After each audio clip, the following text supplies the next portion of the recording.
अजितदादांची मोठ्या प्रमाणावरती आठवण होती, कारण की अजितदादांनी तातडीने सगळी यंत्रणा हलवली असते. 1 एकराला आता 10 ते 12 लाख रुपये आज शेतकऱ्याचा खर्च झालाय. 2012 साली एकदा असा पाऊस झाला, त्यावेळेस गारा थोड्या होत्या, पण यावेळेस भरपूर प्रमाणात गारा झाल्या. आम्हाला समाधानकारक शासनाने निर्णय घ्यावा. म्हणजे मायमाऊली एवढ्या रडत होत्या की बाबा शेतकऱ्यांना एवढं डोळ्यात पाणी होते की आज आमचे दादा असते तर आज काही ना काहीतरी घटना झाली असती, पण आज डोळ्यात पाणी म्हणजे आता शब्द फुटत नाही. नुकसानीचा अजून पंचनामा काहीच झाला नाही. खरं तर काल अवकाळी पाऊस झालाय. किती एकरामध्ये तुमचं कलिंगड होतं आणि साधारणतः किती नुकसान झालंय? माझं नाव अनिकेत धुमाळ, माझं गाव धुमाळवाडी. माझं कलिंगड 2 एकरचा प्लॉट होता. 2 एकरामध्ये माझी रोपं होती, 12,000 रोपं होती. 12,000 रोपामध्ये आज त्या प्लॉटला 40 दिवस पूर्ण झाले.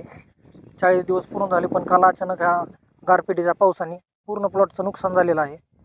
प्लॉटमध्ये आत्ता काहीच राहिलं नाही.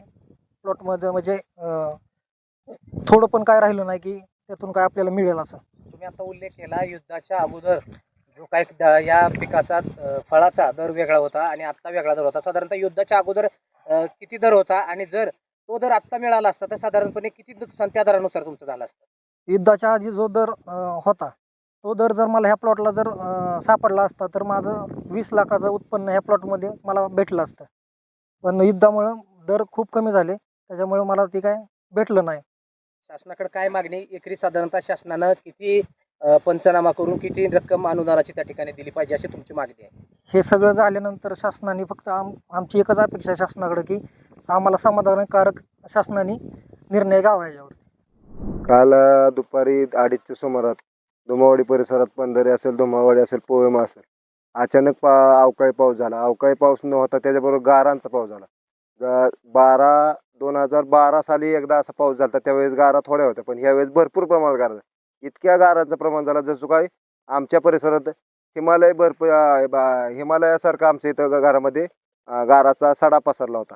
आणि शेतीचं इतकं नुकसान झालं आहे की आमच्या परिसरामध्ये जवळजवळ ह्या 200 एकराच्या परिसरामध्ये ऊसाला वाढ राहिलं नाही. किरसुनीसारखं त्याचं खराट्यासारखं झालेलं आहे. केळीच्या पिकाचं नुकसान झालं. आमच्या धुमावडी असू द्या, पोहमा असू द्या, ह्या भागातील शेतकऱ्यांचं प्रचंड नुकसान झालेलं आहे. तसेच केळी पिकाला माणसांनी भरपूर प्रमाणात खर्च केला होता. म्हणजे लहान मुलासारखं केळीला उन्हाळ्याच्या उष्णतेपासून त्यांनी सांभाळलं होतं. म्हणजे पाण्याचं प्रमाण असू द्या, सगळं असू द्या. पण या पावसाने अचानक केळीचं इतकं नुकसान केलं की हे आमच्या ह्या परिसरामध्ये जवळजवळ 200 एकराचं नुकसान झालं. त्यात केळीचं प्रमाण भरपूर आहे, कारण आमच्या केळीकडे ऊसापेक्षा केळीकडे वाढलेले शेतकरी आहेत. तर ही आमच्या भावाची केळी आहे संजय धुमाळ यांची. त्यांनी तरी रात्रीचा दिवस करून, दिवसा उन्हाचं पाणी द्यायचं नाही तर रात्रीचं त्यांनी जनरेटर आणून मोटर चालू करून, दिवसा लाईट आहे तर रात्रीचे जनरेटर आणून केळीला पाणी दिलेलं आहे. आमच्या भावाने दिलेलं आहे. आणि ऊसाचं सुद्धा नुकसान मोठ्या प्रमाणात झालेलं आहे. शासकीय अधिकारी कुठले आले होते का? शासकीय पंचनामा झालाय का? शासकीय अधिकारी सकाळी आले होते. कृषी अधिकारी आलते, मॅडम आलत्या, त्यांच्याबरोबर भाऊसाहेब आलतं. त्यानंतर बारामतीचे शासकीय अधिकारी आलते, तसेच मायगाव कारखान्याचे संचालक आलते, योगेश जगताप असतील किंवा अनिल तावरे असतील, सगळे आलते. परत आता योगेंद्र दादा येऊन गेले. त्यांनी त्यांचं काम केलं. फक्त आमच्या शासनाला शेतकऱ्यासारखे मायबापाची विनंती आहे की त्याचा पंचनामा होऊन आम्हाला मदत मिळावी. कारण की शेतकऱ्याचं जीवन हे फक्त तुमच्या या पिकावरती आहे. ऊस असू द्या, गहू असू द्या, काय असू द्या, डाळिंब असू द्या किंवा कलिंगड असू द्या, भरपूर प्रमाणात नुकसान झाले. तर हे जे नुकसान भरपाई शेतकऱ्याला शासनाने लवकरात लवकर दत्तामामा भरणेला आम्ही विनंती करतो की शेतकऱ्यांना पंचनामे लवकर होऊन रक्कम मिळावी. हे आत्ता आम्हाला ह्या घडीला अजितदादांची मोठ्या प्रमाणावरती आठवण होते, कारण की अजितदादांनी तातडीने सगळी यंत्रणा हलवली असते. ते आमच्यासाठी दैवतच होते. नमस्कार, मी संजय धुमाळ, धुमाळवाडी, तालुका बारामती, जिल्हा पुणे. इथला एक शेतकरी आहे. माझा आता 1.5 एकराचा केळीचा प्लॉट आहे. 1.5 एकराच्या केळीमध्ये 80% केळीचा प्लॉट हा जमीनदोस्त झालेला आहे. अवकाळी पाऊस अचानक आल्यामुळे शेतकऱ्यावर मोठं संकट आलेलं आहे. आणि पाऊस न म्हणता तो गारपिटीचा पाऊस होता. असं अख्ख्या सगळ्या क्षेत्रामध्ये गारा पडल्या होत्या आणि गारांच्या ह्याच्यामुळे प्रचंड असं नुकसान शेतकऱ्याचं झाले आहे.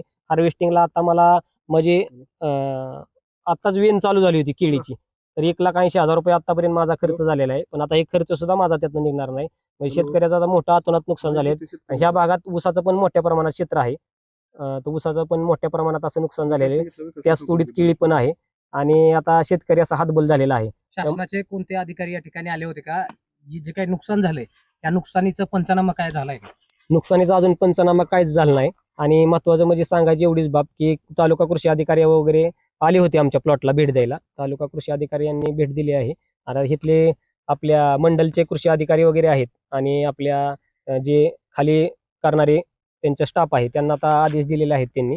आता त्यांना आपले कागदपत्रे म्हणजे 7/12 8 वगैरे त्यांचं प्रिंट वगैरे फोटो वगैरे बांधावर जाऊन फोटो काढून त्यांना ते कागदपत्रे पूर्ण करायचे. पण सरकारला एकच विनंती आहे, आदरणीय दत्तामा भरणे असतील, त्यांना कृषी मंत्री असतील, भरणे मामांना एकच आमची एक कंताने विनंती आहे की लवकरात लवकर शेतकऱ्यांपर्यंत कशी भरीव अशी मदत पोच होईल याचं त्यांनी थोडंसं काहीतरी एक बजेट मांडून त्याला एखादं पॅकेज वगैरे देऊन, त्या केळीसाठी वेगळे पॅकेज, ऊसासाठी वेगळे पॅकेज आणि छोटी बारकी पिकं असतील आणि डाळिंबाचं पण मोठं क्षेत्र आहे आमच्या भागामध्ये. डाळिंबाचं अत्यंत मोठं प्रमाणात नुकसान झाले. डाळिंब शेतकऱ्यांनी सुद्धा आज डोळ्यात पाणी.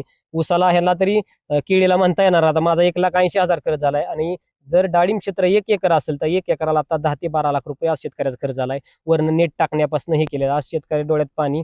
सगळ्या अख्ख्या त्या गारांमुळं आपल्या डाळिंबाच्या ह्याला स्पॉट आलेले आहेत आणि काही तर फळं अख्खी गळून झाडाखाली पसरण झाली आहे. त्यामुळे आता शेतकरी आता एवढा हातबल झालेला आहे. त्याच्यामुळं अवघड परिस्थिती आहे. शेतकऱ्याचं पूर्ण कंबरट मोडलेलं आहे. मग शेतकऱ्याला आता कोणच वाली नाही राहिला अशी परिस्थिती झाली. तालुक्याला आमच्या एकच वाली होता, अजित पवार. अजित पवार असं व्यक्तिमत्व होतं की ते आतापर्यंत तालुक्यात छोट्यातल्या कार्यकर्त्याला जरी काय कुठं काय झालं, दादांना जर रात्री 12-1 वाजता जरी फोन केला तर दादा तिथून यंत्रणा चालू करत होते आणि सकाळी 6 वाजता ऑन ड्युटी प्लॉटवर आज दादा आमच्या इथं असते. एवढीच आम्ही खंत व्यक्त करतो बारामतीकर म्हणून की दादा आज आमच्यात असते तर आज आम्हाला काहीतरी थोडासा हातभार मिळाला असता आणि काहीतरी तरतूद करून भरीव अशी मदत मिळाली असती. आज दादा गेल्यामुळे आज दादांची आम्हाला उणीव पावलं पावली म्हणजे शनोशनी आज पावलं पावली तुम्हाला म्हणजे सर्व शेतकऱ्यांना आज उणीव जाणत आहे. शेतकरी आज कालच ढासा एवढे रडत होते, म्हणजे माय माऊली एवढ्या रडत होत्या की बाबा शेतकऱ्यांना एवढं डोळ्यात पाणी होते की आज आमचे दादा असते तर आज काही ना काहीतरी घटना झाली असती.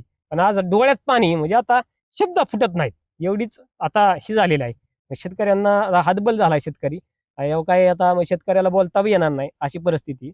त्यामुळं आज दादा असते तर दादांनी काही ना काहीतरी निर्णय घेतला असता आणि त्या अडीअडचणी सोडवल्या असत्या आणि काही ना काहीतरी मंत्रिमंडळात बसून आदेश देऊन काहीतरी दत्तामा भरणे आता कृषी मंत्री त्यांना आदेश देऊन बाबा आमच्या तालुक्यात अशी अशी घटना घडली आणि ही घटना अशी जास्त लांबपर्यंत पण घडली नाही. एवढ्या 2-3 किलोमीटरच्या आसपासच एवढी घटना घडली.